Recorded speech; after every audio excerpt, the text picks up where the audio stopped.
अस्सलाम वालेकुम।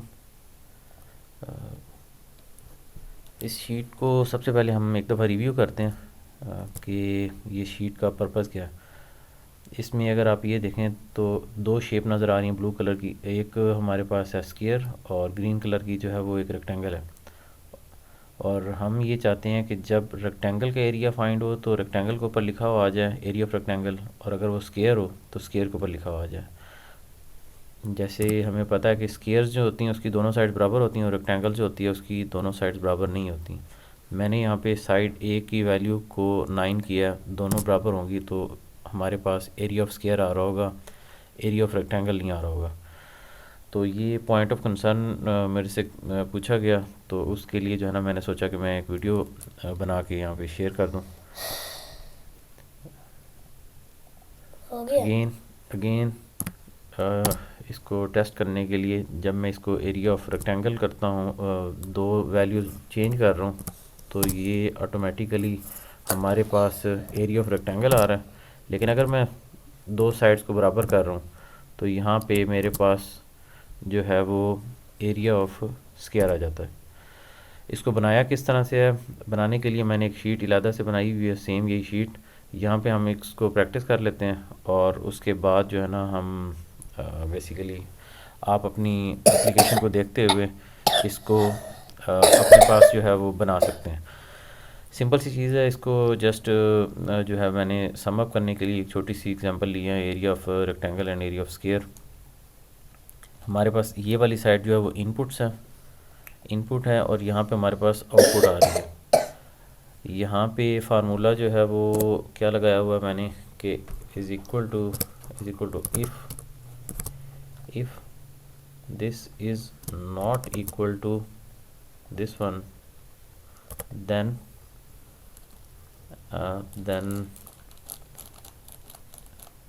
a will be multiplied to at b। B. ये a b जो है ना इसको नेम दिया हुआ है, इस वजह से यहाँ पे शो हो रहे हैं। if a is not equal to b then the area of rectangle will be a into B. b।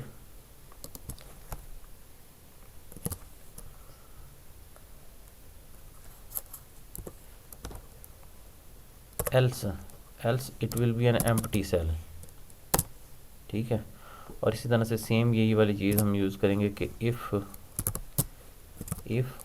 a is equal to b then area of square will be a raised to power 2 means a of square, otherwise it will be an empty cell। यहाँ पे अगर आप देखें तो दोनों क्योंकि different हैं sides, तो इस वजह से हमारे पास 72 लिखा हुआ आ रहा है एरिया ऑफ रेक्टेंगल। लेकिन अगर मैं दोनों को बराबर कर देता हूँ यहाँ पे, तो अब आप देख रहे होंगे कि एरिया ऑफ रेक्टेंगल हमारे पास नहीं आ रहा जबकि एरिया ऑफ स्क्वायर हमारे पास आ रहा है। अब हमने इसी चीज़ को इन सेल्स के ऊपर ट्रांसलेट करना है, तो हम किस तरह से करेंगे। हम एक न्यू जो है वो यहाँ पे लेते हैं, शेप क्या लें आप, टेक्स्ट, बेसिकली टेक्स्ट बॉक्स हम ले रहे हैं और इसकी फॉर्मेटिंग हम बाद में करते हैं। पहले हम इसको लेके आते हैं जिस तरह से हमारे पास रिजल्ट्स पहले शो हो रहे थे। तो अब ये है स्क्वायर, तो स्क्वायर को बेसिकली मैंने यहाँ पे जब एरिया ऑफ स्क्वायर लेके आना है तो मैं यहाँ पे क्या करूँगा, इस शेप को सिलेक्ट करूँगा, इस शेप को जो टेक्स्ट बॉक्स है यहाँ पे is equal to formula bar में is equal to area of square. और अगर मुझे सेम यही शेप रेक्टेंगल के लिए चाहिए तो मैं इसी को कॉपी करता हूँ, नीचे ले आता हूँ और यहाँ पे मैं करता हूँ is equal to area of rectangle, area of rectangle. अभी ये एम्प्टी है क्योंकि यहाँ पे area of rectangle is not equal to, both sides are equal, so area of square जो है वो हमारे पास आ रहा है। मैं यहाँ पे अपनी इनपुट अब चेंज करता हूँ और मैं ले करता हूँ 10, तो अब ये रेक्टेंगल में कन्वर्ट हो जाएगा, तो यहाँ पे हमारे पास एरिया ऑफ रेक्टेंगल भी आ रहा है। लेकिन एक चीज़ आपने देखी है पहले, जो हमारी शीट थी यहाँ पे लिखा हुआ है area of square. Area of square 225, और जब हमारे केस में रेक्टेंगल होती है तो फिर एरिया ऑफ रेक्टेंगल में साथ में लिखा हुआ आता है कि एरिया ऑफ रेक्टेंगल 150 या what ever the value is. तो इसी तरह से हमने इसको जब यहाँ पे ट्रांसलेट करना तो हम किस तरह से करेंगे, उसके लिए हम लोग जो हमारे पास यहाँ पर मैं लिखूँ square, let me check out, इसको मैंने टेक्स्ट ब्लैक करना।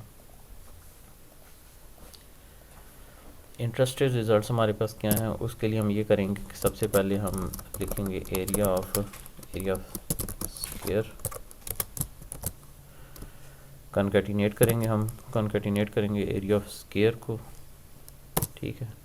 और इसी तरह से हम लोग करेंगे concatenate area of rectangle, area of rectangle. Concatenation के लिए यूज़ होता है एंड का साइन और उसके बाद ये, तो ये चीज़ हमारे पास आ गई। अब जब कि हम ये चाह रहे हैं कि हमारे पास वैल्यूज़ जिस तरह से हमने पहले देखी थी वो आएँ, तो हम क्या करेंगे, हमने इसके फार्मूला बार को चेंज कर देना है, लिंक करवाना है इसके साथ, ठीक है। और इसी तरह से हमने इस केस में एरिया ऑफ स्क्वायर, सॉरी इस केस में हमने इस फार्मूले को जो हमने यहाँ पे लिंक करवाया था ये हमने इसके साथ करवा देना, ठीक होगा। अब क्या हो रहा है कि साइड्स दोनों बराबर करते हैं तो क्या होगा हमारे पास, ये बेसिकली इसको थोड़ा सा मॉडिफाई करना पड़ेगा।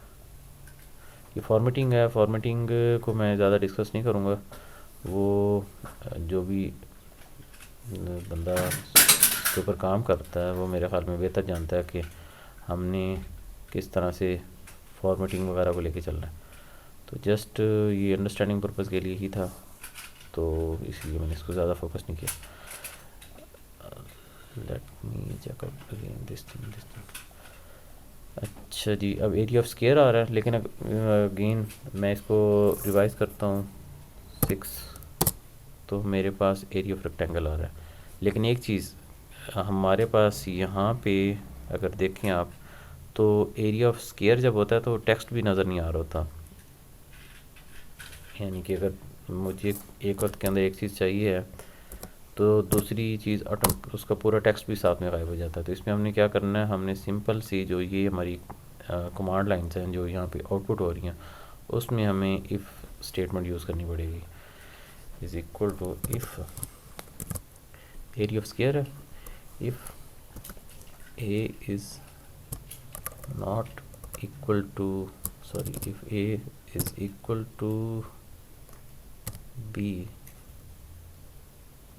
then area of square, then area of square तो already आ रही। if a is not equal to if a is not equal to b, then it should be empty, सही है। else area of square हमारे पास show हो,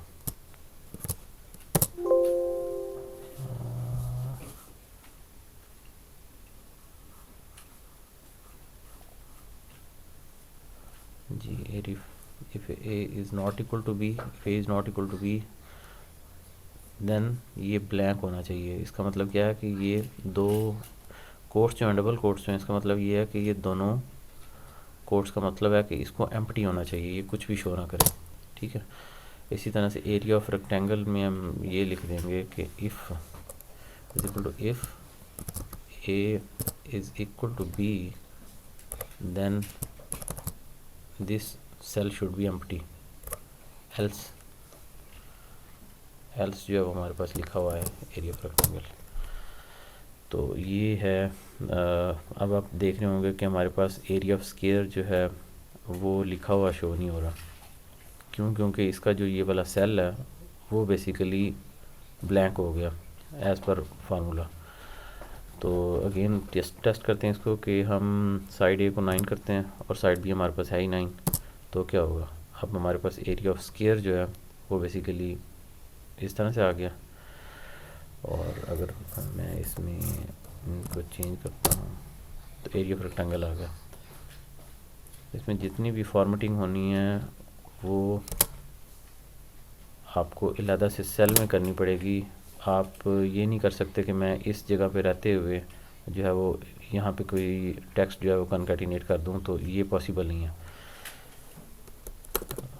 अगर कुछ सवाल हो तो आप काइंडली मेरे से पूछ सकते हैं।